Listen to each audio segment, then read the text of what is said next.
Welcome to the Modern Watchman podcast, where faith meets the front lines of culture.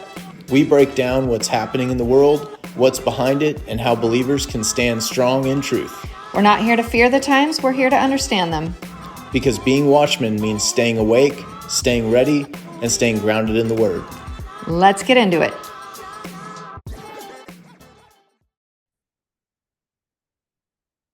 Hello, and welcome to the Modern Watchman podcast. I'm Wendy. I'm Tom. And we are joined by our friend Naisha Chu. And I'm so excited to hear a little bit about her story because, well, we know her personally. And that's kind of a funny connection as well because she lives in Florida. We live in Tennessee, but I knew her husband. So did you. Yeah. In high school back in California. And then we also have the crossover, Naisha and myself, of a business that we both have done. And so it's really wild. And just recently, I started to notice that her Instagram platform, well, first of all, she started talking about some really cool stuff, and we're going to get there in just a second.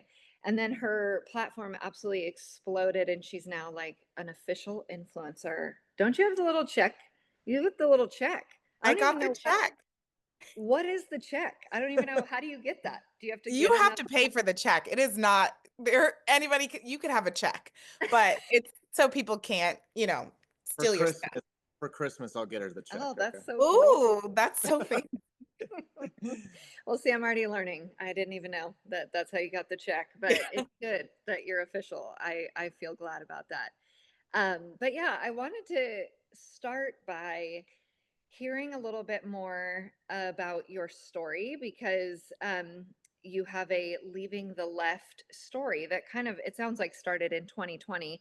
I also, we were just chatting before we hit record, went through the public school system of California into the college system and popped out very liberal and didn't really have my ideas challenged. Not that I had my own ideas, until I started having conversations with this gentleman, my husband.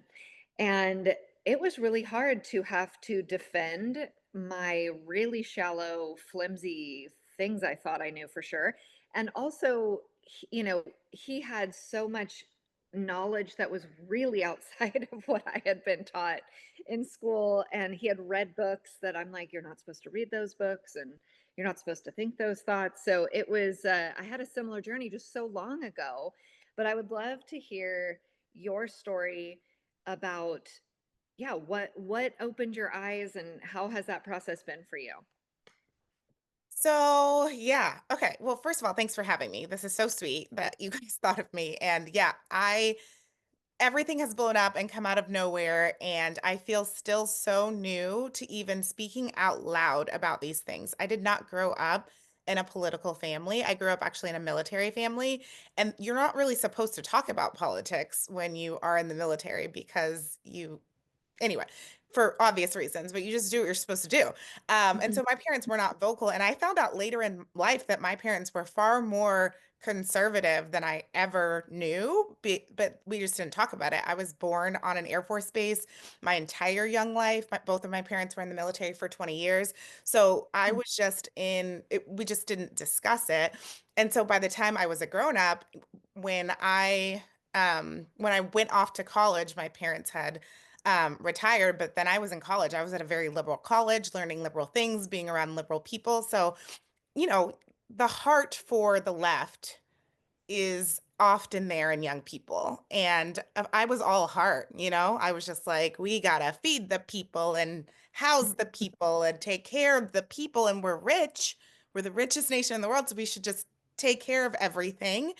And I never really thought about where that money would come from. I never really thought about the practicality of it. And I always liken it to, like if you lived in an apartment in college and you loved homeless people and you just left your door unlocked, like let's just do that's not practical. You have to have common sense layered in with your heart or else you will get murdered, like so I just feel like I had all the heart, none of the practicality. And that's so common, especially the way that we're educated. And I went through public school, obviously, and I went to a really liberal college here in Florida. And so, yeah, it just wasn't discussed. And so fast forward to 2020, um, I started talking about politics more because the party that I, had tied myself to was very naughty.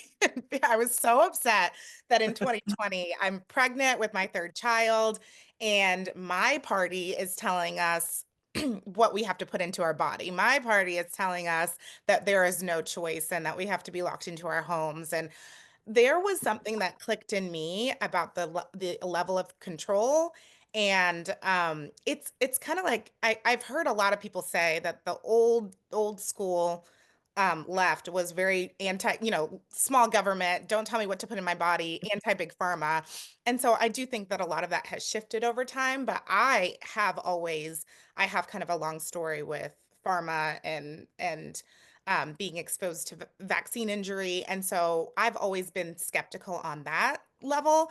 And so when that was the biggest topic, discussed during 2020, I was a hard pass. I was not interested in my husband getting the pharmaceutical, certainly not my children, and not my pregnant body. And so it just opened my eyes to everything because if I had to question that, Yeah. then came everything else. So that was the beginning of the end for me.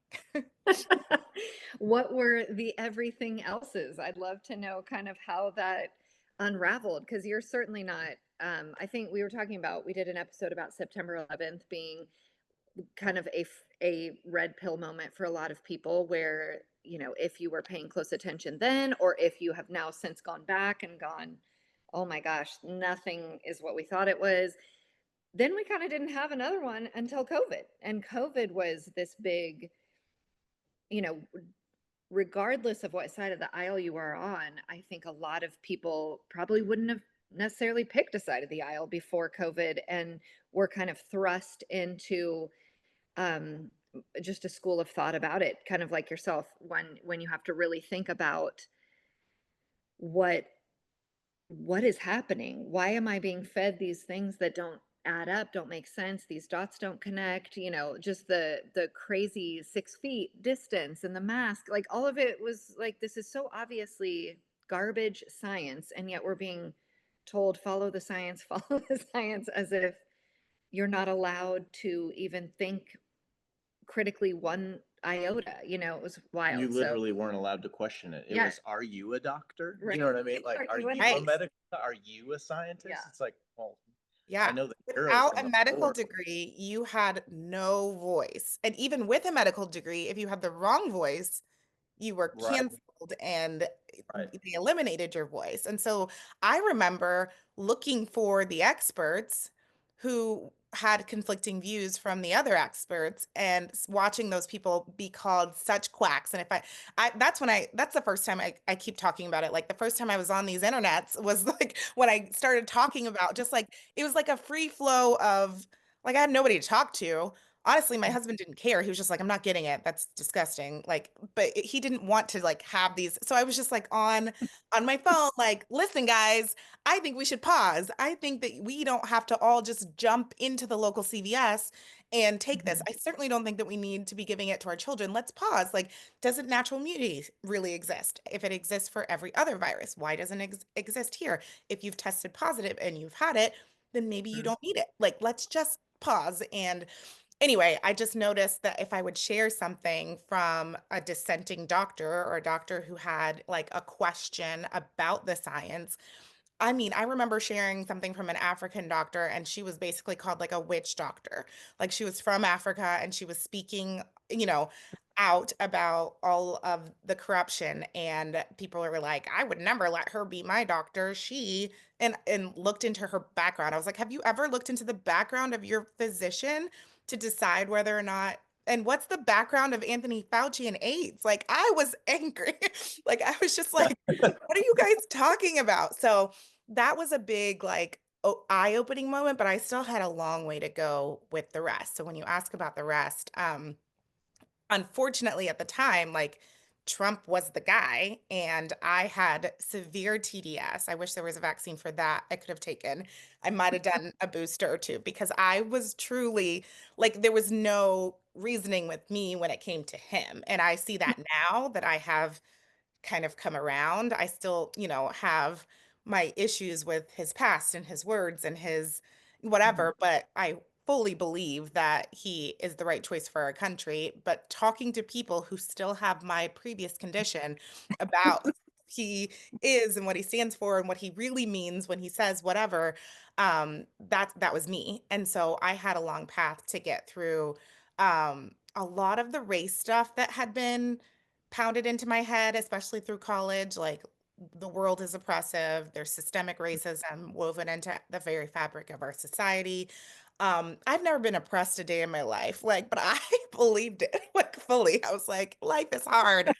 Look at my skin, like it was just ingrained in me. And it was really mostly college. And I look back and when we talk about my coming on the internet as of recent, Charlie Kirk was my big Mhm. eye opener when I decided the next day after he was assassinated that I was going to start talking again about my beliefs. But he would go on college campuses, and in hindsight, I obviously recognized that he knew the indoctrination and the brainwashing that was happening on campuses, and he wanted to start a dialogue to have people start to question. And that's what happened to me, but it was well after college because the indoctrination was already done. So I was really deep into the race stuff. I was really deep into the oppression stuff. I was really, had severe TDS, and anything he said or did or was, if his name was on it, I was against it. And so I had a ton of cognitive dissonance. I feel like I spent my entire pregnancy researching and going down rabbit holes and making myself like watch full context videos of Trump speaking because even his voice pissed me off. I still struggle with certain Um, Yeah, elements. I mean, he's hilarious. If you can laugh at it, it helps. yes, You know what I mean? Because, and I think if you can't laugh 100%. at it, it's hard. But in relation to, could how did you like break off some of that, like the racial oppression, uh, indoctrination, whatever you want to call it? Yeah. What did that look like to yeah. break off? Because sometimes I think we look out at the landscape culturally, and it's like how it Where do we begin? seems so Yeah. ingrained for so many people, and I want to believe that there is potential for enlightenment for so many people, right? Like, and that it isn't just going to be like, oh well, these people are lost and the only hope is the next generation. What did that look like if you've walked through that? How did that come to be for you? Yeah, so it was not overnight, and I think that it was twofold. So I needed COVID. So I would have you don't really think of those words together, but I needed that to happen so that I could even start like it was a foot in the door for me to start questioning the narrative and questioning the party that I was loyal to because that was something that was a hard line for me, because of past stuff. So I think that a lot of that is happening now too, because if you're getting SNAP benefits and you even like Google two things, you'll realize that it's definitely not Trump's fault that you're not going to have your benefits on November 1st. Like, and it might be your eye opener that the party that you support, the party that you think supports you, isn't necessarily doing the right things by you and is in fact using you as leverage. I talked about that on Instagram today. And so I think I needed a foot in the door or, questions needed to get their foot in the door and then I needed a friend. So a foot in the door and a friend were the combination that I needed because I needed somebody who was willing to have hard conversations with me and I wasn't easy to talk to.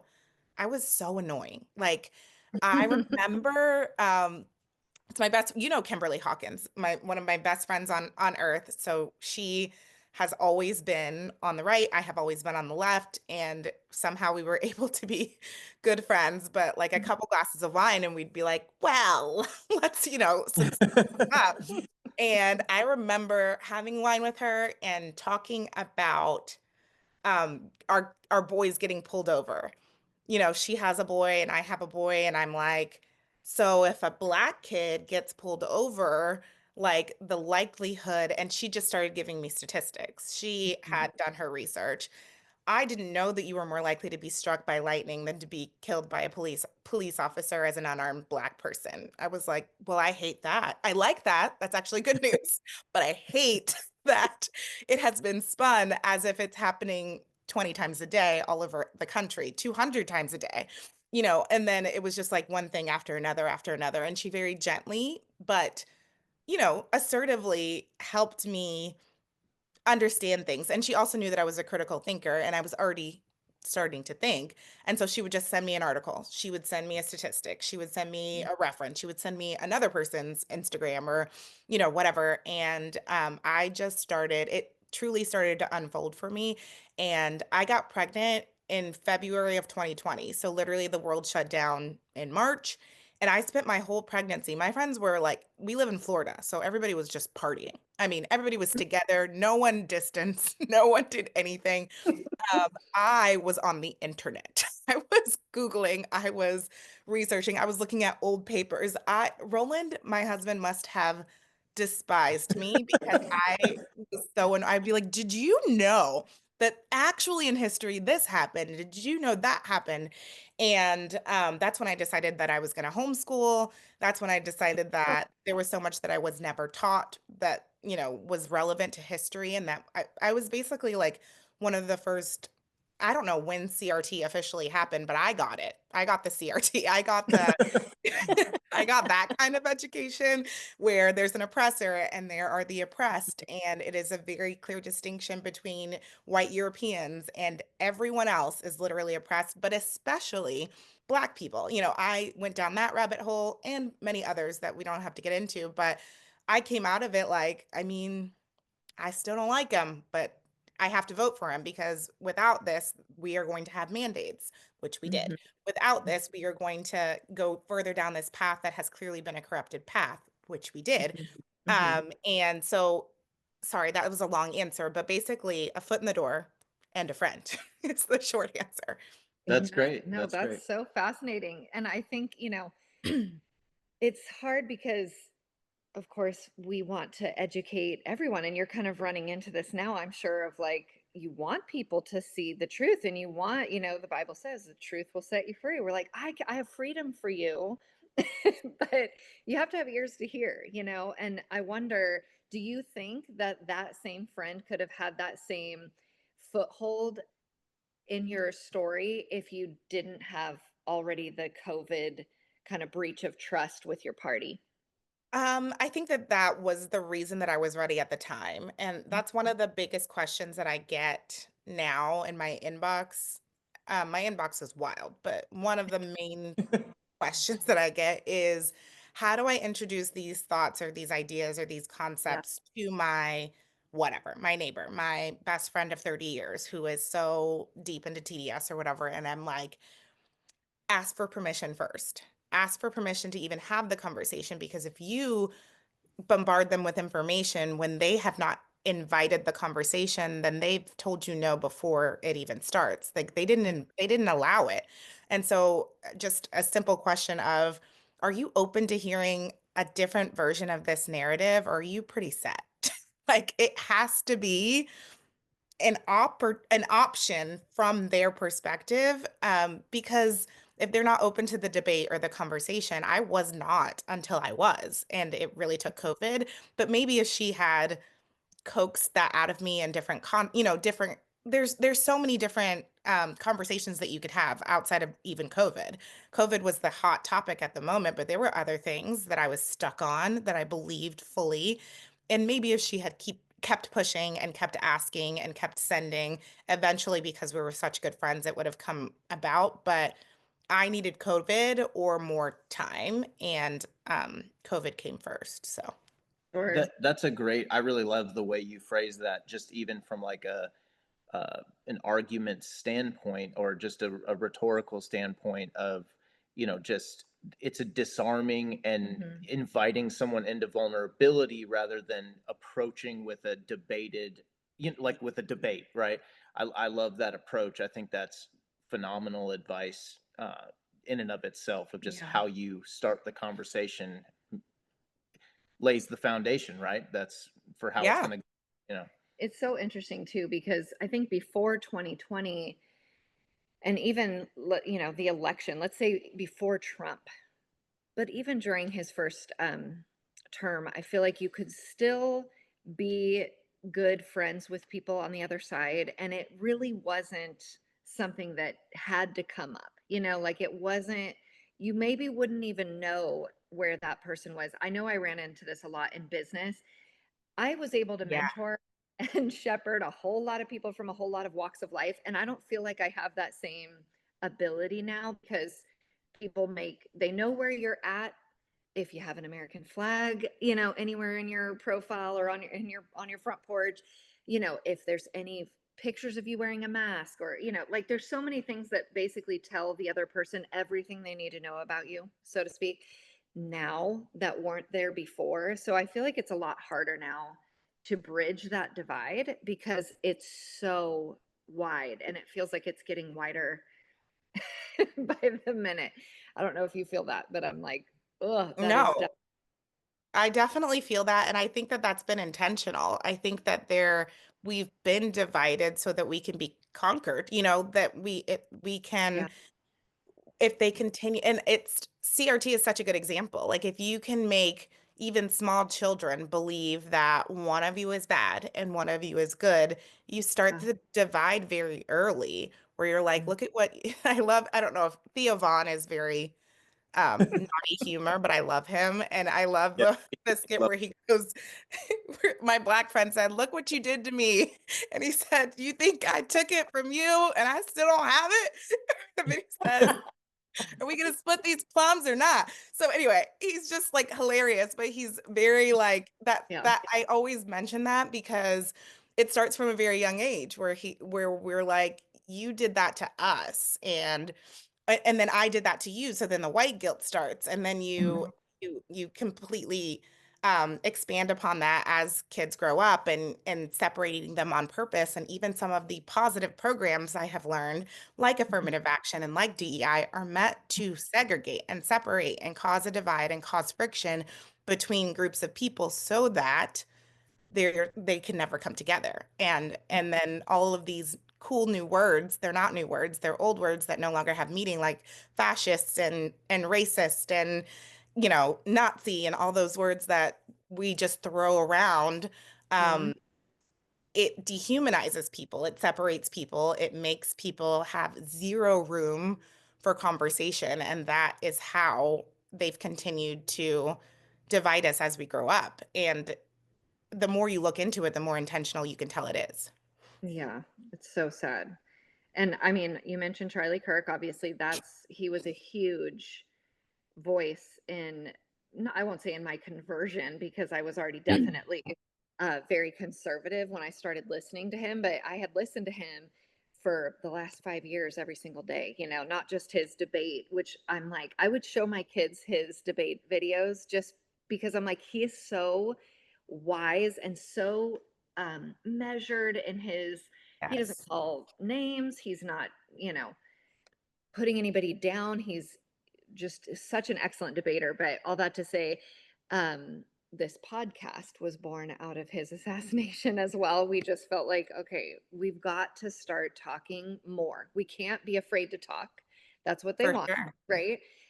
We need to be engaging. We need to be educating. That's part of our goal. I even today was having a conversation, like you said, with a friend who is conservative, and she was like, I just don't understand why the SNAP benefits, we're trying to organize food and whatever, which I'm like, this actually was always supposed to be in the hands of the church. Like this was supposed to be people's responsibility individually.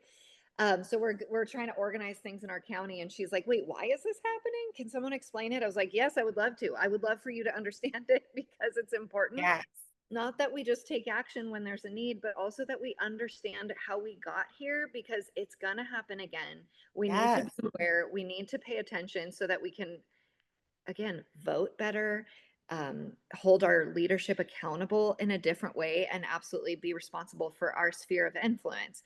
So yes, we started our podcast in the wake of Charlie's assassination. What about Charlie? How was he influential in this journey for you? And what made you go, okay, I need to start talking?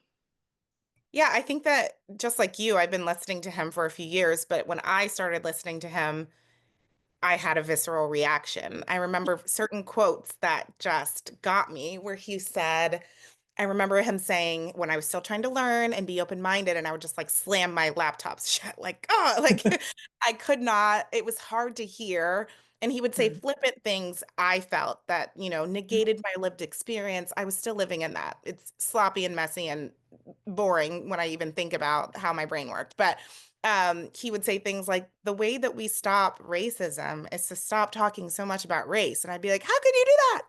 That's terrible. And like, it's completely right. Like, that's exactly what we have to do.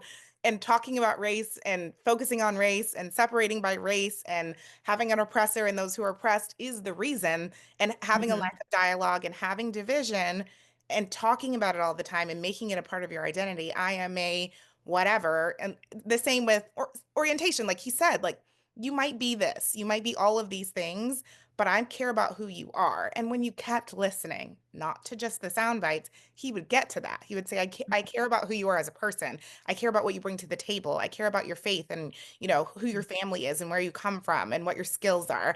I don't want you to introduce yourself as a gay whatever or what, he wanted you to talk, to think more deeply about who you were. But it's the sound bites that were viral that would get me. And then I was encouraged. I think I actually did it on my own, where I listened to longer sound bites of what he would say, and he wasn't wrong. Like that was the first step. I couldn't say he was right, but I could say he's not wrong when he mentions this or that, or when he asserts that maybe stuff like affirmative action, which I firmly stood behind, might actually cause more harm than good. Or when he would quote Thomas Sowell and say that, our wealth gap is the same as it was when affirmative action first started. Like it's hard to combat facts. Even when your feelings are really strong, facts are stronger. They hold more weight, they make more sense. And so he was just like a part of that journey for me. And I grew to very much love him as I converted over to the more conservative side. And so when he was assassinated, literally the next day, I just took the top quotes that I wrote them down in a journal, the top quotes that were circulating about, why people hated him, why people felt like his death was justified. And I said, I have like 11 people who watch my stories, and all 11 of them will watch me talk about when he said that he'd be nervous if he saw a black pilot. This is what he meant. When he said that the civil rights bill should have never been passed, this is what he actually said if you kept listening. When he said that, these women were DEI hires, this is what he was actually referencing. I'm just going to make these videos and maybe they will learn. And Mhm. they got shared and they got shared and I started getting more followers, and it was truly never something that ever crossed my mind that anybody other than all 11 people on my Instagram would see my Instagram. And I don't even know where we're at today, but I have You're just almost at 78,000, almost at 78,000. And you said just a couple months, or not even, what, weeks, you were at yeah, I 2,000. started September, I think 10th or 11th, or the day after he was Yeah, murdered. I he died think it the was 10th. September 11th that Mhm. I started. So it was like the next day I got on, I had 2,000 followers, and now you said 77,000 or something as of today. Crazy. It That's really is wild. crazy. So I've just kept sharing like little things that I think would help people break out of victimhood is the big push. And I feel like that was something that he was very passionate about. And he could see it Mhm. so much more clearly than I could see it, um, a few years ago, which is we've been pushed into victimhood intentionally so that we can Mhm. rely on our government to assist us to come out of that oppression and victimhood, and they're literal slaves who were the ultimate victims and died business owners and died rich. But we in 2025 with an iPhone in our hand and a roof over our head and air conditioning and, apparently, food on our table are oppressed and victims. And it's it's hard to wrap your mind around once you see it from the other side. But when I was in it, I believed that with my whole Mhm. heart. And so anyway, I started sharing more about history, the history that they leave out. I started sharing more about why we have been stuck in this place of victimhood. I started talking about just little sound bites. Everything's under 3 minutes for the most part. I just share and it gets shared. And I have no idea. I'm being used at the moment. God's just using my voice to like get out to the masses, and I'm so grateful, and I have no belief that it's going to last more than 20 more seconds. Like I'm sure I'm meant to be banned.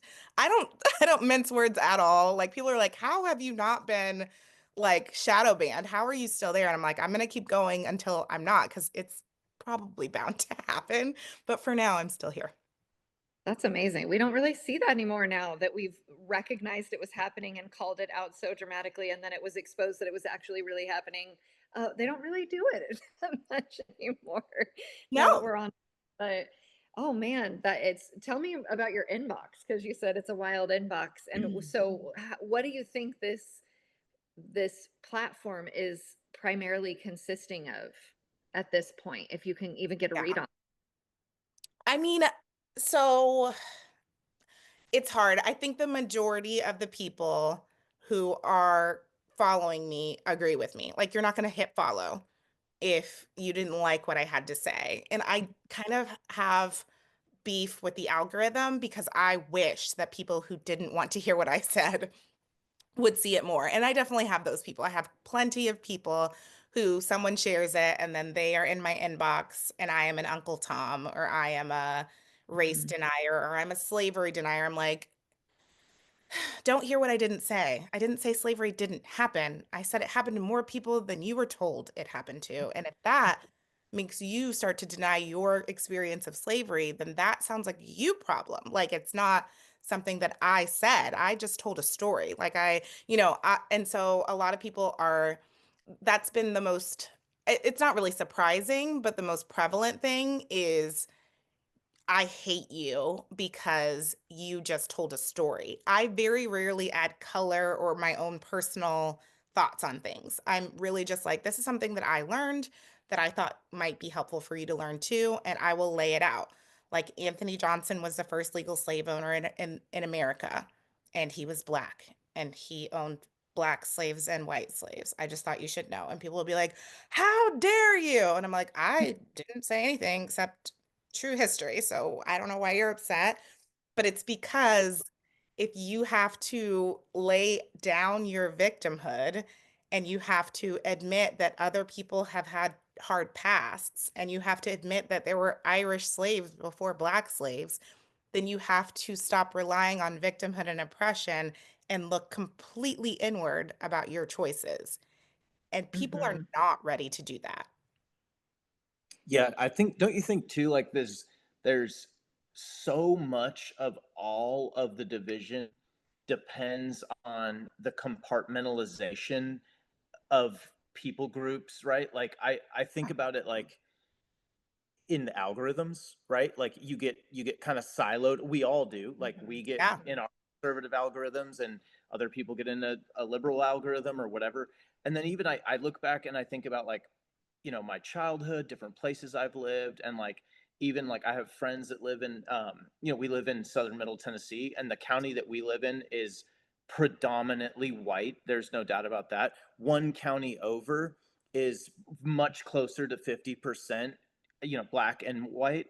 And I grew up for a period of time in the south side of Chicago in a I couldn't even tell you the breakdown, but there were so many Lots of pieces. races that it Yeah. was a total mix. And the I feel like these things only rear their heads when they can like silo people Mhm. into groups and feed them things, because we lived in complete racial harmony in the south side of Chicago in a mixed neighborhood with Koreans and blacks and whites and Vietnamese. You know what I mean? Like we got into fights, but it was never because of the color of our Yeah. skin. And then even like in our neighboring county, we have some great friends who are just embedded in that county politically and sports and all this and Spiritually. spiritually in their church. And like that county is in harmony racially. Mhm. But when you can get them into their algorithms, and even I would say we physically are like, I know I don't mean to generalize too much, but like a lot of white liberal women don't live in mixed neighborhoods, or things like, so it's like you can start to feed people when they segregate themselves, or we Yeah. allow ourselves to be segregated, that we can start becoming vulnerable to these lies, right? And I mean this for white people, for black people, for men, for women, for conservatives, for liberals, like all of us, we're all susceptible to it. But it's like there has to be some segregation first to make us vulnerable to these things. Yeah, Right. white liberal women are gentle parenting poor black people from their suburban houses to the projects. Right. They are just so sad for them and they want to take care, they don't want to touch them. They don't want to be near them, but they want to take Right. care of them. Like Right. that's 100% true. Like that's exactly by design. Right. Absolutely. Yeah, that's wild. I know that you're probably getting, like you said, a lot of hate, a lot of negative reception, but would you say it's mixed, it's half and half, or it's primarily positive? What would you say? I think one of the reasons that I took off, like I don't take full credit for it because I'm literally regurgitating history. It's certainly not groundbreaking stuff, but I think that one thing that is clearly novel is that I am what a lot of people feel like is an oxymoron because I'm a black person who is speaking on conservative values, and that's just apparently 2% of black women in America voted for Donald Trump, and like seeing the 2% is like a unicorn in the wild. People are like, it stops the scroll, you know? Stops the So scroll. it stops the scroll. They're like, what is happening? And so I get a lot of good for you. This must be hard. Like, I'm following you, I'm cheering you on. I think that people are just number one nervous for me. Like my sister FaceTimed me and was like, "Do you carry? Because somebody's going to come after you." And I'm like, I am not concerned that at Walmart someone's going to recognize my conservative values. Like I'm fine. Yes. Uh, but people are nervous for me. They're proud of me. They want to watch my journey because it's been so wild and fast thus far. So the majority of people are super kind. And Mhm. there are, the majority of people who are on social media at all are just watchers. They never like, they never comment, they just Mhm. scroll. So I think clearly the views are there. And my prayer is that people are seeing me because of who I am and they can still hear the message even if they're not saying anything because I feel like unless you have something very, very um like it's a lot of the educated, like the very, very highly educated, usually white liberals who are like, actually, you're misinformed. Like but that's hard for them because the cognitive dissonance about a white woman who's liberal talking to me Yeah. and going against something that I said, it's hard for them because they have so much white guilt that they're like, respectfully, I just wanted to let you know that I think you might be mistaken. I'm like, listen, Brenda, you can come at me and tell me that you think that I'm insane for being a black conservative. I know that that's what you're trying to say. So I get those comments, and then I get the super Mm. mean people who basically call me a race denier, say that I'm tap dancing up Uncle Tom and whatever. But otherwise, most people just keep scrolling. So the inbox is crazy because it's such a dichotomy. Like it's like either the nicest, like it's a guy who's like, I wish you were my granddaughter, like the kindest people you've ever met, or the meanest people you've ever talked to who have like the most creative ways of telling you how they feel about you. So that's my Is inbox that in a nutshell. is that hard? Do you take that personally, or you just like let it roll off? No, I'm a military brat, so I was always the new girl. I was always bullied in some way and not like people are like, "Oh my God, are you okay?" I'm fine. I think it made me have very thick skin and it my mom always said, because, you talk to your mom about that stuff. She was like, that says a lot more about them than it does about you. And I know that that's like a standard cliche, but that stuck with me. And anytime people have been unkind, I'm like, they are having a hard time. They're having a really hard time with what I shared or something that's happening in their life. And I mean, I'm not going to ignore it. I usually will respond, but I try to be kind or educational and not too sassy, but I just know that they're going through it. And if you've been leaning on your victim mentality your entire life, and your mom taught you that you were a victim, and her mom taught her that she was a victim, and her mom taught her that she was a victim, and that's literally all you've ever known, then it is hard to hear that you can't rely on your victimhood anymore. I mean, that's really hard to hear. So if somebody comes at me, it's not because they don't know me. They don't really care who I am or what happens to me. They are struggling with their cognitive dissonance, and I'm watching it in real time. And so, like, do you stay where you are or move ahead? But we can't affect each other. Like, your words don't have much to do with me. Mhm. It's interesting you said when we were chatting through the gram, I was in your inbox a couple of times. 'Cause I'm like, girl, it's just wild to watch. But that you said people don't think you're real, that you're AI, that you're too articulate to be a black lady, which is like some of this stuff. I'm Goodness like, this gracious. is the most racist stuff I've ever heard. I'm It's like, so fun. yeah, tell us a little bit about those fun little. So you're being wildly accused of being AI recently. Yeah. That's Pretty hilarious. much every day, a couple of times, it'll be somebody who like comments like you're not a real I can tell you're not real. Like it's always like positive. Or somebody will share my video and they'll say the feedback was they said that this is clearly AI and they're not going to listen to it. And I'm like, Oh, all of the things that I thought that I would get, I never thought that somebody would call me like legitimately non-existent. But but, that has happened, and of course, people aren't necessarily used to people who speak like me, but again, I'm a military brat, so I was born on an Air Force base in Alaska. There's no distinguishing dialect there, and then I moved so often, I never picked one up. And so that's one of the things I was made fun of for my entire life because my voice didn't necessarily match what I looked like. And I had to very much stand up for myself and not fall into like speaking a certain way because I felt like I had to fit in. And so I always said, like, do you think that speaking Ebonics is black or just ignorant? So I always kind of stood on that. And so I've always spoken the way that I speak. And I think that people have they think that it's a white voice coming from a black AI generated conservative person that somebody made on I don't even know how you do that. I didn't think you could make people from scratch. Like, I don't know. It's that is like a fascinating element that we do have to like contemplate now. Like and there's a part of me that, yeah. obviously we know you exist. I've, met you in person. You know what I mean? That helps me, I guess. But Yeah. it is kind of funny because that is something we are wrestling with as a society right now where you see these silly, usually they're more silly but they're going to become more like what people are accusing you of, Yeah.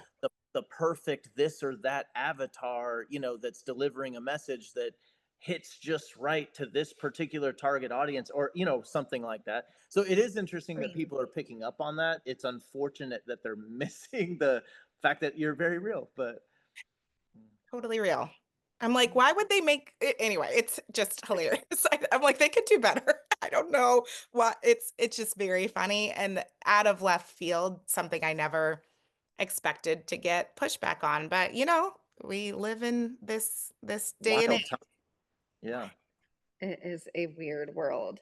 What do you hope to do?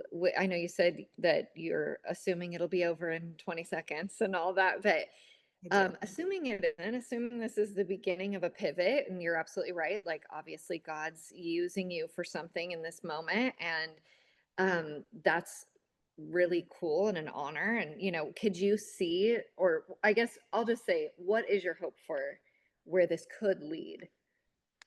I just think the level of conviction that I had the very first video that I made was so not my own thoughts or my own confidence or my own even like concept, what I was going to talk about and how I was going to frame that I feel like whatever God has for me will be very obvious. And I have no idea what it will be, but that was so clear and obvious. And it was almost like I couldn't not do it, that I feel like if I'm meant to do something more with this, maybe this is all.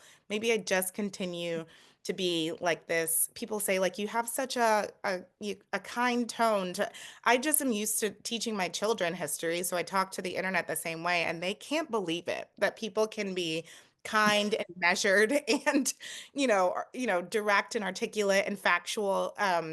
And so maybe that's all I meant to do is to continue to share because there's endless information out there that people just haven't been given. And, I get the comments like, how did you not know this, before you I'm like, it's funny because of our algorithm and in our bubbles, the world is, or our country at least, is very confused when people don't have the exact set of information that you have in your brain, Mhm. or you were taught the exact set of information that they were taught in the same grade that they were taught it in. And it's just crazy to me that people don't know government. And that's something that I was really interested in and dove deep into. And, I'll see a comment that's like, I learned this in the fifth grade. I'm like, good for you, buddy. Um, and then, but the rest of the comments are like, what are you talking about? What is the House of Representatives? Like, so, not everybody is fitted with the same amount of information. And I feel like forever I could go and do a 3-minute video a day that just taught somebody something that maybe they missed, or maybe their teacher never got to, or maybe they were intentionally not taught. But I guess God will show me what's next. Yeah, I it love is funny how you can go back, and I think a lot of the homeschool moms, like I feel like I always say I feel like Billy Madison, like I'm in sixth grade again, like I'm like relearning. And I get so excited and tell my kids like, please listen to this. Like this is really good and important stuff that Yeah. you're gonna need to know. And if you know this, you're gonna be so far ahead. But you're absolutely right. I had to like, kind of, I won't say relearn, but re-understand some of those things. Like, how does the House of Representatives like get Yeah. picked? How's that different than the Senate? And what is the branches of government and all the things? I know I learned it. I know I learned it, but it was not applicable to my regular life until it very much was. And then I had to go back and re-understand it. And that is, information is power. It absolutely is. And like you said, you were set free by information, literally from victimhood, from the oppression that was made up. It's wild. It's words. It's just actual things we can learn, we can research, we can understand. It's so important what you're doing. Could you ever see yourself being in politics or running for office? I think politics is signing up for half of someone to hate you. And it For sounds sure. awful. Half of your town, half of your state, half of your country to hate you. And again, I have very thick skin, but I don't know if that's a lie. I don't know how one says yes to that, but it is a comment that I get a lot. It's like between your knowledge and your delivery of that knowledge, I would 100% vote for you. And I'm like, that is so kind. I will be in my kitchen. I don't have any plans for anything. But again, I do believe that you must go where you're called. And I think that wherever that is will be so made so apparent to me and it will feel very natural in the moment. And right now this feels very natural and easy. And there's always more, another thing to talk about. But God only knows. I really have no idea. That's like the sign of a good politician is someone who's not eager to run. No, ma'am. it. You're welcome. Did you have any other questions? um, I just I guess not so much a question, but just it's so exciting to see other people that are like there's a lot of people receiving a Yeah. similar calling right Yeah. now. Like you woke up or you that day something a switch flipped in your mind and in your heart and you said I'm standing up and I'm going to start speaking some things out.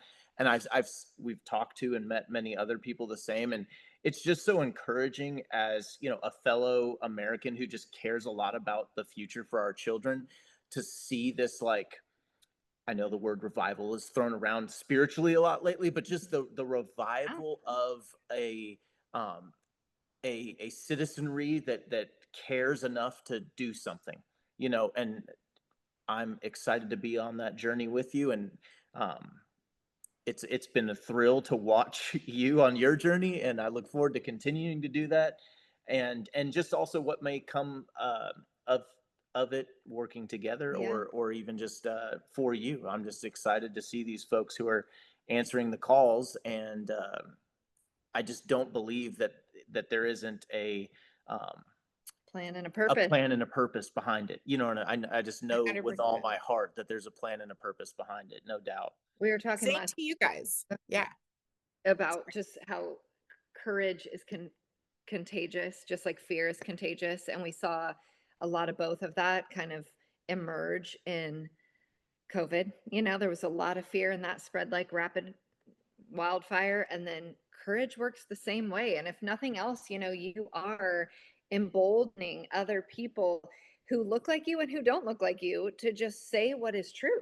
And, you know, we all know there's a cost to that. We know that there is, you lose friends and blah blah blah, but it's also good when someone can see that there's blessing in it too, you know, that there's gifting in it, that you start to, it matters what you say and it impacts people and it influences the way that they structure their lives, you know. And I mean, the way that they vote, the way that this country is structured is affected by people who are courageous. And we can't always um there's a book and I can't think of his name right now, but it's called Live Not by Lies. I read it in 2020 in COVID, and it's about the Bolshevik revolution actually. But it's like we all have a different role to play when we're in these kind of high tension historical moments, which we're most certainly in right this second. And we don't, it's not all the same role. We don't all have the same ability. For You sure. know, it says some of us have the ability to actually go and be the Charlie Kirks and live our lives fully pointed in that direction. Some of us have to be homeschool moms and have to kind of stay in the kitchen a little bit more. And we can't go be doing all of that, but we can use our platform on Instagram, or we can write a book, or we can, you know, run for office, or even just attend the political party in our local town and understand what's happening on a small scale. But the title of the book, Live Not by Lies, all of us, no matter where we sit and what we can afford to risk, we all have the ability to not live by a lie and to not be willing to agree with something that we know is not true. Even that is a rebellion in and of itself. That is It's powerful. a Yeah. little act of sovereignty, you know, of just like, no, I'm not, I refuse to agree with something I know is not true. Just that I love that. is Yeah. courage, you know? And that's hard. We need more of that, especially when you think of the younger generation. Like that's what happens on the playground at a young age is you stop saying what you know is true because everyone around you is saying something different and you just get small, and then you learn to get small and you learn to get small, and so it becomes really hard and costly to say something really just something basic that's true. That's Hmm. that in and of itself becomes really an act of courage, which is wild. That's So so true. anyway, all that to say, I'm so proud of you. I'll join the chorus of voices that say that. And it is cool to watch and it is inspiring a lot of people. Even if they don't click, this is what I've learned about Instagram is even when they don't click, comment, share, or say a Yep. word, they are being impacted, and it's they're having different conversations with their spouse, they're having different conversations Yes. with their kids, Yep. and you may never know that that is related to something that they saw from you. You may never know that that's the connection, but it absolutely is happening. And I just I can tell you that from having authored a book and having those stories come back to me where I'm like, "Oh my gosh, that's so crazy to think. Yeah. I don't even know how you got a hold of that book, or, you know, why that's and why that conversation happened or why the fruit is Yeah. there." But it is absolutely, it's important what you're doing. So it's very cool. Will you tell us what your Instagram is? And I know you started a YouTube channel as well. So what is that?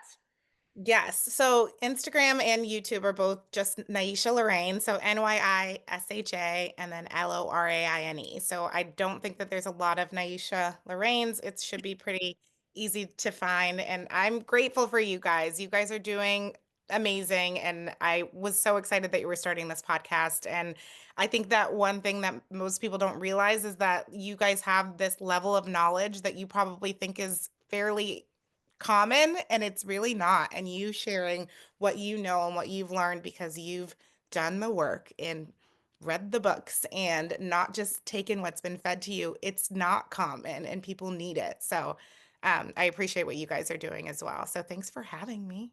Yeah, thanks for jumping on. Give our love to your wonderful husband as I well. will. I will.